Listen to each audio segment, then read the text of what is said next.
Shalom dan selamat bertemu sekali lagi kepada semua jemaat Tuhan yang saya kasihi di dalam nama Tuhan kita Yesus Kristus. Sebelum kita mendengarkan firman Tuhan, mari saya ajak semua jemaat Tuhan, kita tunduk kepala dan kita berdoa bersama-sama. Bapa di surga, kami datang pada Tuhan dan kami mau mengucap syukur berterima kasih kepada Tuhan untuk kebaikan-Mu bagi kami. Terima kasih Tuhan untuk rahmat-Mu yang besar dalam kehidupan kami. Pada pagi hari ini Tuhan kami mau bersyukur karena Tuhan sekali lagi membawa kami dalam pertemuan ibadah di rumah kami masing-masing. Kami mau berdoa Tuhan, biar Tuhan memberkati secara khusus firman-Mu yang sebentar kami akan pelajari. Urapi hamba-Mu dan bukalah hati kami Tuhan, supaya firman Tuhan yang disampaikan tidak akan kembali dengan sia-sia, tapi akan mengambil tempat dalam hati kami. Terpuji dan termulia nama Engkau Tuhan. Di dalam nama Yesus kami berdoa dan mengucap syukur. Amin. Jemaat yang saya kasihi di dalam nama Tuhan Yesus Kristus, saya sangat tertarik untuk membahas, memberitakan firman Tuhan pada pagi hari ini tentang perumpamaan yang telah disampaikan oleh Yesus di dalam pembacaan yang kedua tadi, pembacaan Injil. Dalam Matius pasal 13 ayat 44 hingga 47 di sana dinyatakan ada lebih kurang 3 perumpamaan yang disampaikan oleh Yesus kepada murid-muridnya. Dan setiap perumpamaan itu dimulai dengan kata hal kerajaan surga. Setiap kali Yesus dalam pengajarannya, Yesus seringkali mengungkapkan bahkan menyampaikan pelajaran-pelajaran itu dalam bentuk perumpamaan. Yang menariknya saudara, di dalam perumpamaan dalam Injil Matius ini, tidak ada Injil lain yang mencatat perumpamaan ini. Itu hanya kita dapat temukan di dalam Injil Matius. Nah, oleh itu saudara, saya ingin mengambil satu tema firman Tuhan pada pagi hari ini yang bertajuk hal kerajaan surga. Itu disampaikan oleh Yesus dalam 3 perumpamaan. Kita akan belajar secara teliti. Apakah maksud di sebalik perumpamaan yang disampaikan oleh Yesus ini dan dikaitkannya dengan hal kerajaan surga. Yang pertama saudara, mari kita lihat di dalam Matius 13 ayat yang ke-44. Di sana ada satu perumpamaan tentang harta yang terpendam. Saya baca petikan ini, firman Tuhan berkata, hal kerajaan surga itu seumpama harta yang terpendam di ladang, yang ditemukan orang lalu dipendamkannya lagi. Oleh sebab sukacitanya pergilah ia, menjual seluruh miliknya, lalu membeli ladang itu. Ada beberapa perkara saudara yang dinyatakan di dalam bagian ini. Dan perkara yang pertama, Yesus memberitahu bahwa ada harta yang terpendam. Saya percaya harta ini cukup berharga. Saya percaya harta ini saudara cukup istimewa. Tapi harta ini terpendam. Harta ini seolah-olah terhilang. Sudah begitu lama terpendam dan tidak diketahui. Nah saudara, tentu saudara setuju, dan saya ingin katakan kepada saudara bahwa harta yang terpendam itu merupakan semua manusia yang begitu berharga, yang begitu bernilai di mata Tuhan. Tapi harta itu, manusia itu terpendam.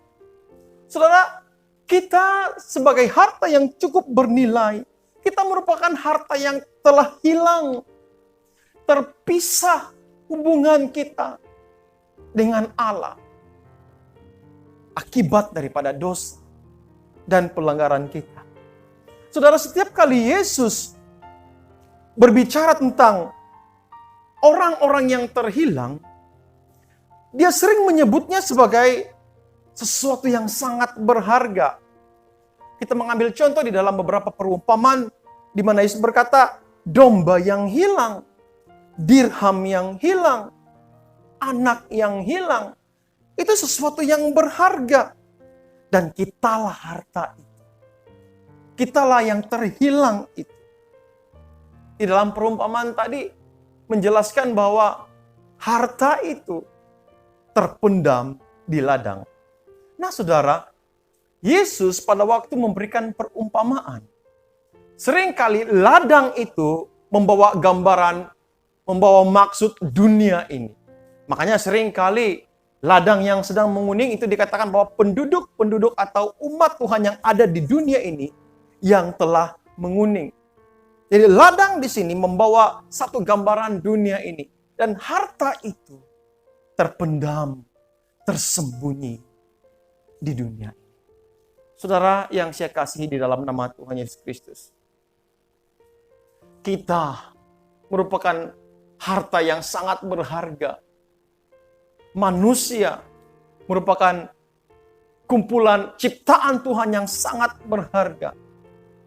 Namun itu terpendam, tersembunyi akibat dosa dan pelanggaran-pelanggaran kita. Bukankah itu yang terjadi di Taman Eden? Pada waktu Adam dan Hawa jatuh di dalam dosa, mereka bersembunyi di hadapan Tuhan. Dan Tuhan harus turun untuk mencari manusia. Nah, di dalam perumpamaan ini, saudara, ada seorang dikatakan menemukan harta itu. Orang itu menemukan harta itu di ladang. Siapa orang itu? Nah saudara, orang yang dimaksudkan di dalam perumpamaan ini, dialah Tuhan kita Yesus Kristus. Dia telah menemukan manusia yang terhilang itu di dunia. Dunia itu dikuasai oleh iblis. Dunia di bawah taklukan kuasa-kuasa iblis. Dan Yesus waktu turun ke dunia, dia menemukan ada ramai jiwa-jiwa manusia yang terhilang, yang terpendam di dunia ini. Allah mencari orang yang terhilang di dunia ini. Allah mencari orang yang berdosa di dunia ini. Lalu apa yang dilakukan oleh orang yang dalam Alkitab, yang dalam perumpamaan ini? Nah, dalam perumpamaan ini, orang itu setelah menemukan harta itu, Alkitab mencatat bahwa dia menjual seluruh miliknya dan dia membeli ladang itu. Saudara yang saya kasih dalam nama Tuhan Yesus Kristus, kata pergi dan membeli di dalam petikan ini, saudara, itu memiliki arti mati atau kematian. Makanya dalam perumpamaan ini, Yesus cuma memberitahu bahwa pada waktu dia telah turun ke dunia, dia akan pergi ke kayu salib. Dan Yesus menjual segala sesuatu, nyawanya dan seluruh kehidupannya diserahkannya. Kemudian Tuhan Yesus membeli kita dengan darah yang sangat mahal. Saudara, inilah arti perumpamaan. Makanya saudara yang saya kasihi, hal kerajaan surga seperti yang dinyatakan di dalam perumpamaan ini, itu merupakan satu demonstrasi kasih Allah. Melalui pengorbanan yang dilakukan oleh Yesus untuk membebaskan dan melepaskan kita dari segala dosa-dosa kita. Perumpamaan ini, saudara, menunjukkan bahwa betapa manusia itu telah terhilang, terputus hubungan, terpisah daripada Tuhan. Namun Yesus menemukannya. Dan Yesus menyerahkan kehidupan seluruh, pergi membeli ladang itu. Yesus membeli saudara dan saya dengan harga yang cukup berharga. Cukup sederhana. Cukup indah, bukan, demonstrasi kasih Allah itu dalam kehidupan kita. Perumpamaan yang kedua, Yang kita lihat, yang kita baca di sini, itu tentang mutiara yang berharga. Itu dalam ayat yang 45 hingga ayat 46. Saya baca firman Tuhan berkata demikian. Demikian pula hal kerajaan surga itu seumpama seorang pedagang yang mencari mutiara yang indah. Setelah ditemukannya mutiara yang sangat berharga itu, ia pun pergi menjual seluruh miliknya, lalu membeli mutiara itu. Nah saudara, ada ramai orang yang memberikan persamaan tentang perumpamaan yang pertama tentang harta yang terpendam dan perumpamaan yang kedua tentang mutiara yang berharga. Namun dengar sini baik-baik saudara. Nilai mutiara di sini itu jauh lebih tinggi berbanding dengan nilai harta yang terpendam tadi. Bahkan mutiara yang dinyatakan di sini memiliki harga yang cukup mahal berbanding harta yang terpendam. Mutiara di sini mewakili sesuatu yang kudus. Mutiara di sini merujuk kepada sesuatu yang bersifat rohani, lebih tinggi nilainya. Nah, tidak diragukan saudara bahwa mutiara yang dinyatakan di dalam perumpamaan ini merujuk kepada firman Allah. Namun dengar sini baik-baik saudara. Di dalam Injil Yohanes pasal yang pertama itu memberitahu kita bahwa firman Tuhan itu telah menjelma menjadi manusia. Maka firman Tuhan itu, mutiara itu merupakan Yesus Kristus sendiri. Yesus merupakan mutiara yang sangat berharga, tidak tertandingi nilainya. Yesuslah mutiara itu. Lalu apa yang dikatakan oleh Alkitab, saudara? Dalam Alkitab, perumpamaan ini mencatat bahwa ada seorang pedagang yang mencari mutiara itu. Saudara, pedagang yang dimaksudkan di sini itu merupakan saudara dan saya ataupun manusia yang berada di bumi ini. Diam di bumi ini, di dalam dunia ini ada ramai orang yang mencari Yesus. Di dalam dunia ini ada ramai orang yang berkata, aku haus akan Tuhan. Bahkan saya yakin percaya saudara, pada waktu PKP ini, saya mendengar ada ramai yang berkata, kami sudah rindu untuk beribadah kepada Tuhan. Kami haus akan Tuhan. Kami haus mencari Tuhan. Saudara dengar sini baik-baik. Pedagang di dalam perumpamaan ini, untuk memperoleh mutiara itu, dia harus menjual segala sesuatu miliknya untuk memperoleh mutiara yang berharga. Ada sesuatu harga yang harus dibayar. Ada sesuatu yang harus dikorbankan untuk memperoleh mutiara yang sangat berharga. Mutiara ini menuntut pengorbanan. Jika kita tidak mengorbankan segala sesuatu di dalam kehidupan kita, maka kita akan tidak dapat apa yang dikatakan mutiara yang menggambarkan Yesus. Kalau kita tidak dapat mengorbankan seluruh kehidupan kita untuk Tuhan, kita tidak akan dapat. Kita tidak akan memperoleh. Saudara yang saya kasih, ada 3 pertanyaan yang saya ingin sampaikan kepada semua jemaat Tuhan. Yang pertama, seberapa tinggikah nilai mutiara atau Yesus itu bagi Anda? Soalan yang kedua, apakah Anda bersedia merelakan segala sesuatu demi mutiara itu, Yesus?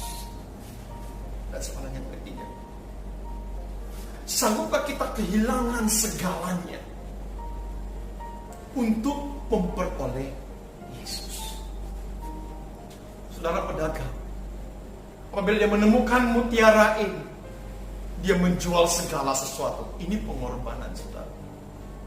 Saudara, saya ada banyak menemukan orang seperti ini. Mereka telah menemukan menemukan mutiara itu. Ada ramai orang yang telah bertemu dengan mutiara itu. Tetapi menemukan mutiara itu belum tentu memilikinya.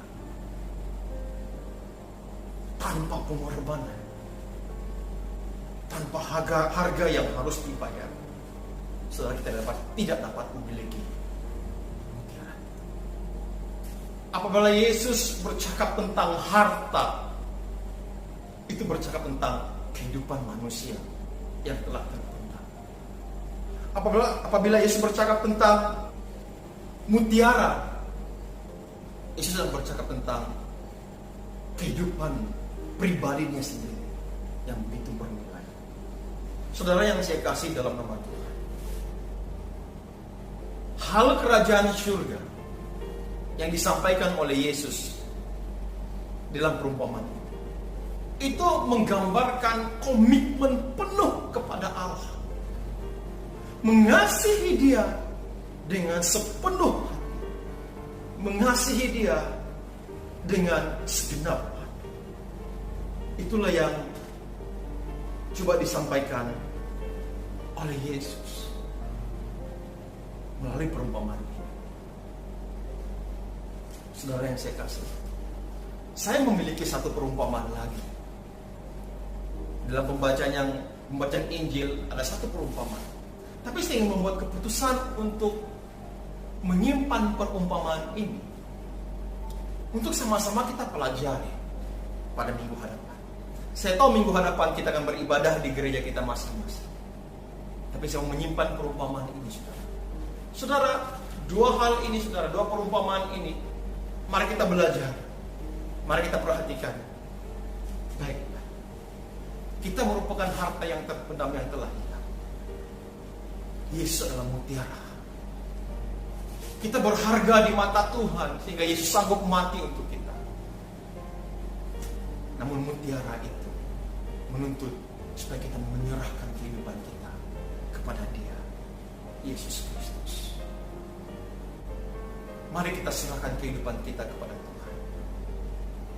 Mari kita serahkan seluruh hidup kita kepada Tuhan. Kita berdoa bersama-sama. Bapa di surga, kami datang pada Tuhan, kami bersyukur kepada Tuhan untuk kebaikan-Mu dan kasih-Mu dalam kehidupan kami. Tuhan, kami bersyukur karena melalui perumpamaan ini Engkau memberikan kami gambaran bahwa kamilah harta yang sangat berharga di mata Tuhan. Engkau telah turun dari surga, membeli kami dengan harga yang sangat mahal. Oleh Tuhan, kami ingin menyerahkan seluruh kehidupan kami kepada-Mu ya Bapa. Karena Engkaulah mutiara yang berharga itu, lebih bernilai, lebih berharga daripada harta yang terpendam. Kami bersyukur untuk firman-Mu yang telah mengajar kami. Mari Tuhan meteraikan firman-Mu dalam kehidupan kami, supaya bukan saja yang mendengar, kami juga melakukannya. Terpujilah Engkau ya Bapa. Terima kasih Yesus. Di dalam nama Yesus kami berdoa dan mengucap syukur. Amin. Terima kasih kepada semua jemaat Tuhan. Tuhan memberkati kita.